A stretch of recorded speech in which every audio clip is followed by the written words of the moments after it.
We've now reached episode 3 of my wanderings into China with Hans, Heart and Hope as we prepare to cross the border into mainland China.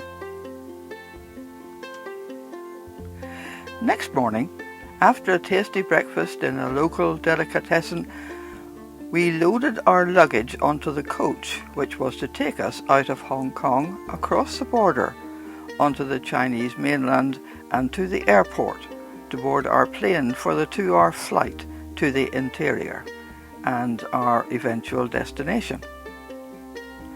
The ever-changing views from the coach windows were totally enthralling as we soon left the skyscrapers behind and some marvellous scenes of mountains and paddyfields evolved.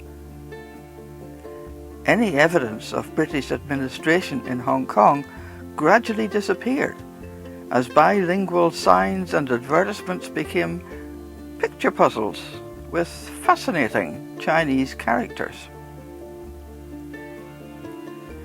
The luxury of air travel quickly evaporated when we were met by an open-topped lorry for our baggage. It was no sooner loaded up when the rain descended, so we hurriedly scrambled on to a waiting bus which looked as though it was destined for the nearest scrap heap. We hurled at breakneck speed for a whole hour, scattering cyclists, pedestrians and chickens alike, the driver having one hand on the horn and a cigarette and mobile phone in the other. So we felt quite safe as we clung onto our seats and each other. Apparently the law in China says that drivers must warn pedestrians of imminent danger by sounding the horn.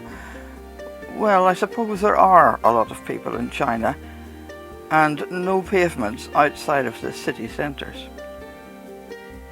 One has to be philosophical about these things, I decided.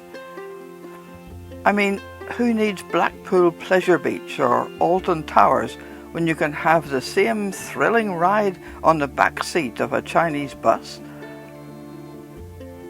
I'm still wondering, how do they manage to steer them though, as I was not aware of our driver touching the wheel once. Still chuckling hysterically, we were shown to our rooms on the 7th floor of the welfare centre, home for the next 2 weeks. 2 twin rooms shared a common sitting area and bathroom, all of which I shared with 3 lovely Australian ladies, so running out of conversation and laughter was not something that bothered us too much. By this time we were all feeling the effects of the inevitable jet lag after long-haul flights, so the extreme firmness of the beds went unnoticed until our wake-up call the next morning.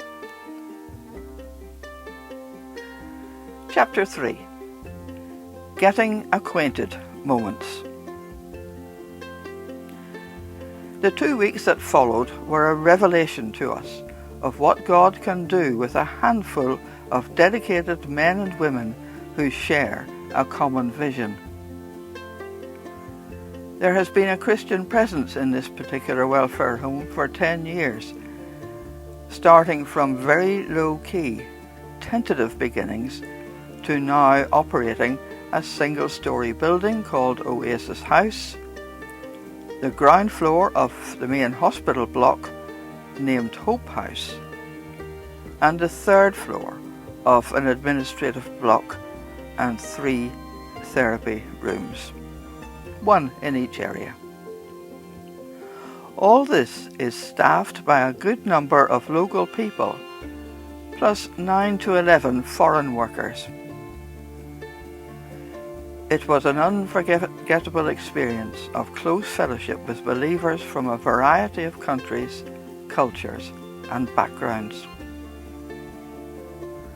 Our team was divided into small groups and dispersed around the site to help the resident staff work with the babies and toddlers in Hope House, the older disabled children in Oasis House, and the saddest place in the compound, the Room of Life, a restricted area, and a school where children who were not able to go outside to the local schools were taught.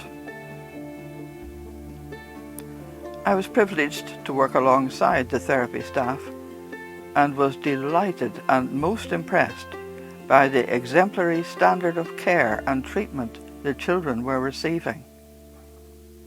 The sponsorship program was obviously working well. The children looked healthy and well cared for in their bright, trendy clothes and clean, smiling faces. They were obviously used to seeing visitors with funny faces and strange speech, so soon charmed us into relaxed, homely interaction.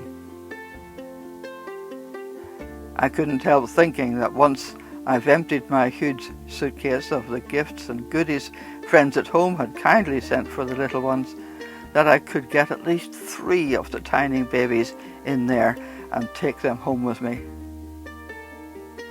I guess they had them counted though. Chinese babies are so gorgeous, they're almost edible. It was such a joy to help care for them for those 2 weeks. I was most impressed too with the modern appropriate equipment which had been donated and custom made for many of the more profoundly handicapped children. I quickly felt that my role was to encourage and affirm the resident staff in their ongoing excellent standard of care and training of local personnel. There are still areas of common concern within the complex, and still much work to be done. It's probably not prudent or wise to mention any details of these here for fear of compromising the work. However, we can and do give thanks to our enabling God for what He has already accomplished through the obedience and sacrifice of willing workers. A real highlight was a very moving service we as a visiting team enjoyed with the resident foreign staff on Easter Sunday. This was a risky undertaking to have so many Christians meeting together in one place, but the Lord protected their faithfulness and courage. We had some hilarious moments too, but they will have to keep for the next episode. Do join me then.